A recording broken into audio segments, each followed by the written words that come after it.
ఆయన స్టేట్మెంట్ చూడండి. రేవంత్ అదానీ అలై బలై దొంగ అన్నావు, దావోస్ లో ఎలా కలిశావు, కాంగ్రెస్ పార్టీ దిగజారుడు రాజకీయం. నాకు నవ్వాలనా ఏడుపాలనా అని అనిపిస్తుంది. రేవంత్ రెడ్డి ఎందుకు పోయిండ్రా పోయి దావోస్ లో? ఎక్కువ పరిశ్రమలు ఇక్కడికి వస్తే 10 మందికి ఉద్యోగాలు వస్తాయి, తెలంగాణ అభివృద్ధి చెందుతుందని దావోస్ లో పోయి పెద్ద పెద్ద ఇండస్ట్రీలను ఇక్కడ దేవాలని. అందులో అదాని కూడా ఒక పెద్ద ఇండస్ట్రియలిస్ట్ కాబట్టి అందరు కలుస్తారు. అట్లనే మన రాష్ట్రానికి అభివృద్ధి చేయడానికి పోయిన తప్పితే రాజకీయం చేయాలని పోలే. మరి మీరేం చేసిండ్రు? నిన్నటిదానిక తిట్టినోడు ముఖ్యమంత్రిని తిట్టిండ్రు, నిన్ను తిట్టిన వాళ్ళని మీ పార్టీలో చేర్చుకున్నప్పుడు మీకు ఆలోచన రాలేదా? ఆయన పొలిటికల్ గేమ్ కాదు, ప్రజలకు అభివృద్ధి చేయాలనే ఆలోచనలో రేవంత్ రెడ్డి పోతే దిగజారుడు రాజకీయాలు మీరు చేస్తున్నారు. నెల కూడా కాకపోయా అప్పుడే ముఖ్యమంత్రి మీద కామెంటు, ఇక 6 డిక్లరేషన్ కానే కాదు. అరే 4 రోజులు ఆగుండ్రా బాబు. 10 ఏళ్లలో మీరేం చేసిండ్రు? మేము 10 ఏళ్ళు ఓపిక పట్టినమా లేదా? అదేవిధంగా ప్రజలు ఈనాడు తీర్పిచ్చిండ్రా బాబు. 10 ఏళ్ల కోపం చూపించిండ్రు. సోనియమ్మ తెలంగాణ ఇస్తాన్నది, 1200 మంది చనిపోతే తప్పనిసరిగా ఇచ్చి తీర్తాన్నది. ఆమెకు తెలుసు ఆంధ్రలో మాకు నష్టం జరుగుతుందని, అయినా ఇచ్చింది. అది కమిట్మెంట్. అదేవిధంగా 6 డిక్లరేషన్ ప్రజలు నమ్మి మాకు ఓటేస్తే అప్పుడే రేవంత్ రెడ్డి ఎందుకు పోయిండు? దిగజారుడు రాజకీయాలు. నిన్నటిదానిగా ఏదో దావోస్ లో అన్నాడట, దొంగ అన్నావు. ఇవాళ నువ్వు మిమ్మల్ని తిట్టిన వాళ్ళని కూడా పార్టీలో చేర్చుకున్నారా లేదా? నిన్ను తిట్టే మీ నాయన తిట్టిన వాళ్ళని కూడా చేర్చుకున్నారు. ఆయన అభివృద్ధి గురించి పోతే కూడా దాని మీద కూడా కామెంట్ చేయడం. కేటీఆర్ వారు చదువుకున్నవాడు, ఆయన ఇతర దేశాలలో చదువుచ్చుడు. ఈ సాంప్రదాయం కొత్తగా స్టార్ట్ అయిపోయింది. అంటే డెస్పరేట్ అయిపోయినారు. అరే షార్ట్ ఏం కొట్టిర్రా బాబు, మా సంగతి ఏందని రోజు వాళ్ళు పార్టీ వాళ్ళు 1 పాయింట్ ప్రోగ్రాం పెట్టుకున్నారు. మేము అన్ని చేస్తాంరా బాబు, తొందర ఎందుకు? 10 ఏళ్లలో మీరు చేసింది ఏంటి? ఇంటికో ఉద్యోగం ఇచ్చిండ్రా? 3 ఎకరాల భూమి ఇచ్చిండ్రా? హరిజన్ ముఖ్యమంత్రి చేసిండ్రా? ఇవాళ మేము డిప్యూటీ సీఎం హరిసేం చేసినామా లేదా? ఇలాంటి మాటలు ఎవరు నమ్మేటట్టు లేరు. అప్పుడే ప్రజలు అనుకుంటుడు ఆటోలో పోతారు క్యాసా एक महीना भी नहीं हुआ, ये बीआरएस वालों को कामदाम ने रोज बयान दे रहे అంటున్నారు. ఇప్పటికన్నా ఆలోచన చేయండి. మేము ఇచ్చిన వాగ్దానాలు చేసి కొంత ప్రజల కంటే ముందే మీరు లొల్లి పెడుతున్నారు. అయిపోయింది. వాళ్ళు ప్రజలందరూ సంతోషంగా ఉన్నారు. ఇలా మేము బస్సులో ఫ్రీ మహిళలకు ఇచ్చినమా లేదా? మిగతా కార్యక్రమాలు కూడా చేస్తున్నాం. ఆఖరుకు మేము ఏది ధర్నీ ప్రోగ్రాం ను తీసేస్తామన్నాం. ధర్నీ వల్ల ధనవంతులకే లాభం అవుతుందన్నాం. దాని మీద కూడా కమిటీ వేసిండ్రా లేదా? ఇవాళ ప్రజలందరూ వస్తున్నారు. అయ్యా మా భూమి పోయింది, సర్వే బాధలుగా పానీలో మా పేరు తీసేసిండ్రు, మళ్ళా దొరలకు పోయిందని చెప్తున్నారు. అలాంటి కేసులు మేము చేస్తుంటే ఊనకలేక పనిపైక లేక ఏం మాట్లాడాలో తెలియక షాక్ లా ఉన్నారు. ఇక ముఖ్యమంత్రి అయితే ఆయన మన ఫామ్ హౌస్ కి వెళ్ళి ఎప్పుడు వస్తాడో తెలియదు. కానీ ఇక మిగిలిన వాళ్ళు రోజు ఒక స్టేట్మెంట్లే. ఒక ఆయన అంటాడు పార్లమెంట్ లో మేము గల్లంతు, మేము కాదురా పోయి గల్లంతు మీరైతారు. ప్రజలు మా వైపు చేసిండ్రు. ఏ ఎన్నిక జరిగినా మేము గెలుస్తాం రా బాబు. నువ్వు ఎన్ని చెప్పు, ప్రజలలో మా మీద విశ్వాసం ఉన్నది. ప్రజలు మమ్మల్ని నమ్ముతున్నారు. సోనియా గాంధీ ఇచ్చిన మాట నిలబెట్టుకుంటది అనే ఆలోచనతో 1200 మంది చనిపోతే ఎవరు చేయాలని పని చేసింది. ఎవడని చేస్తారా? ఇంతమంది చనిపోతే ఈయన నేనే తెచ్చిన అంటాడు. తెలియదు. నువ్వు ఒక్కడే, మీ నాయన ఒక్కడే ఎంపీ ఉండే.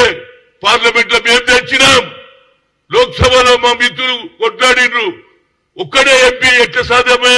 మేము రాజ్యసభలో నేను ఎంఏ ఖాన్ కొట్లాడినాం. బిల్ తెచ్చినవా లేదా? సోనియా గాంధీ హనుమంత్ బిల్ పాస్ హోనా మీరు ట్రై చేసిండ్రు. సుశీల్ కుమార్ సిండే హోమ్ మినిస్టర్ ఉంటే కాయిదాలు తీసుకోవాలని ప్రయత్నం చేసిండ్రు. ఆ పార్లమెంట్ లో ఏం జరిగిందో తెలుసు కదా. కావాలని బిల్లు పాస్ కావద్దని అక్కడ కూడా ఆంధ్ర వల్ల అన్యాయం చేయడానికి ప్రయత్నం చేసినా మేము సాధించినాం. నువ్వేం సాధించలే, కానీ పేరు చెప్పుకొని నువ్వు బతికినావు. ఏమన్నావు? ఏ దినమైతే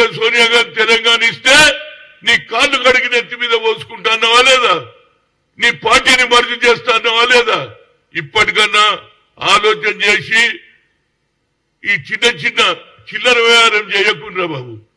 మీరు 10 ఏళ్లు నడిపించిండ్రు. మేము 10 ఏళ్లు ఓపిక పట్టిన మేమే కాదు, బడుగు బలైన వర్గాలు ఓపిక పట్టిండు. కానీ మొన్న జరిగిన ఎన్నికల్లో బుద్ధి చెప్పినా ఇంకా ఇలా బుద్ధి వస్తలేదు. ఇప్పటికన్నా నువ్వు చదువుకున్న వారివి, నిన్నటిదాకా మంత్రి చేసినావు కనుక ఇలాంటి స్టేట్మెంట్ వల్ల నువ్వే దిగజారుడు రాజకీయాలు చేస్తున్నట్టు ప్రజలు అనుకుంటారు అనేది నా ఉద్దేశం. ఇప్పటికన్నా ఈ స్టేట్మెంట్ బంద్ చేయండిరా బాబు. డెవలప్మెంట్ జరుగుతుంది, ఉద్యోగాలు వస్తాయి, ఇచ్చిన మాట నిలబెట్టుకుంటాం. పేద ప్రజలకు అన్యాయం జరిగినటువంటి అసైన్ భూములు, ఇందులో ఇచ్చినటువంటి దున్నేవాడికి భూములు కూడా మీరు తీసేసుకున్నారు. దొరకే లాభం చేసిండ్రు. ఏ పేదవాడికి చేసిండ్రో చెప్పండి. మీకు అవసరం ఉంటేనేమో ఇక్కడ తిడతారు, పోయి నరేంద్ర మోడీ దగ్గర పోయి దండ పెట్టుకుంటారు. మేము అట్లా చేయలే. ఇవాళ రాహుల్ గాంధీ గారు కూడా కన్యాకుమారి నుంచి కశ్మీర్ కాక ఇప్పుడు న్యాయ యాత్ర తిరుగుతున్నాడు. ప్రజల పక్షాన ఉండాలనేది మా పార్టీ ఆలోచన. ఓడిపోయినా మేము తప్పనిసరిగా సెక్యులర్ సిద్ధాంతాన్ని నమ్ముకున్నటువంటి వాళ్ళం. ఈ భారతదేశంలో స్వాతంత్రం రావడానికి హిందూ, ముస్లిం, సిక్, ఇసాయి అందరు కలిశారు. ఇక ఆయననేమో నరేంద్ర మోడీ చూస్తూ ఎక్కడ చూడు బోర్డులు పెడతా ఉన్నాడు. ఏదో వాళ్ళ ఇంట్లో పెళ్లి అయినట్టు, వాళ్ళ కొడుకు ఏది పెళ్లి జరుగుతున్నట్టు పెద్ద పెద్ద అరే దేవుని దగ్గరికి అందరం పోతాం రా బాబు. మాకు పిలిస్తే బరాబర్ దేవుని దగ్గర పోతారు, సాయిబాబా దగ్గర పోతారు, వెంకటేశ్వర స్వామి దగ్గర పోతారు. రాముడు అంటే నా పేరే హనుమంతుడు. నాకంటే భక్తి ఎవరికి ఉన్నదిరా బాబు. భగవంతుడు ఏదైనా ఉన్నాడు రాదైనా. యావత్ భారతదేశంలో ప్రతి పేదవాడి హృదయంలో ఉన్నాడు రాముడు. ఆ రాముని పెట్టుకొని ఓట్లు తీసుకోవాలని చూస్తున్నారు. ఎందుకంటే మీరు డెవలప్మెంట్ ఏం చేయలే. 2 కోట్ల ఉద్యోగాలు ఇవ్వలే. బ్లాక్ మనీ తెచ్చి 15 లక్షలు ఇస్తున్నారు, అది ఇవ్వలే. ఆఖరుకు పబ్లిక్ సెక్టర్ పండిట్ జవహర్లాల్ నెహ్రూ పెడితే దాన్ని కూడా ప్రైవేట్ అదానికి అంబానీకి చేస్తున్నారా లేదా? ఏ ఉద్యోగం ఇచ్చిండ్రు? అందుగురించి ప్రజలు తిరస్కరించిండ్రు. వచ్చేది తప్పనిసరిగా కాంగ్రెస్ ప్రభుత్వం, ఇండియా కూటమి తప్పనిసరిగా గెలుస్తుంది. Narendra Modi out, Rahul Gandhi in. ఈ దేశానికి ప్రధానమంత్రి అవుతాడనేది నా ఉద్దేశం. దాంతో పాటు రాజీవ్ గాంధీ గారి పేరు మీద గత 16 ఏళ్ల నుంచి రాజీవ్ గాంధీ ఇంటర్నేషనల్ 1920 టోర్నమెంట్ జరుగుతుంది. 17 ఏమో చెన్నైలో జరుగుతుంది, అండర్ 14 ఏమో పంచ్కుల హర్యానాలో జరుగుతుంది.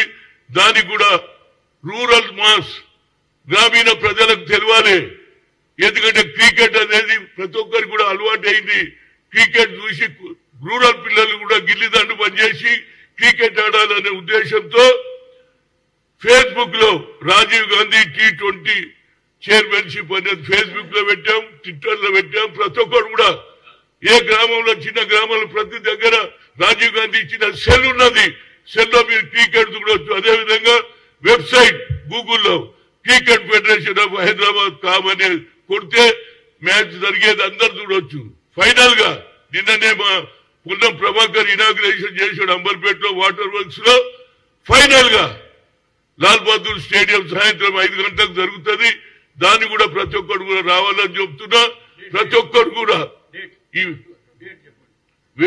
ఈ వెబ్సైట్ ద్వారా మీరు చూడొచ్చు. ప్రతి పిల్లగాడు కూడా, ప్రతి పౌరుడు, ప్రతి గ్రామాలు ఉండే నిరుపేదలు కూడా సెల్ ఫోన్ల ద్వారా క్రికెట్ చూసి వాళ్ళు కూడా మంచి స్థాయికి రావాలి, ఇండియాకు ఆడాలి. ఏ విధంగానైతే మొహమ్మద్ సిరాజ్ ఆటో రిక్షా నడిపించే వాళ్ళ తండ్రి ఇవాళ ఇండియాకు ఆడుతున్నాడు.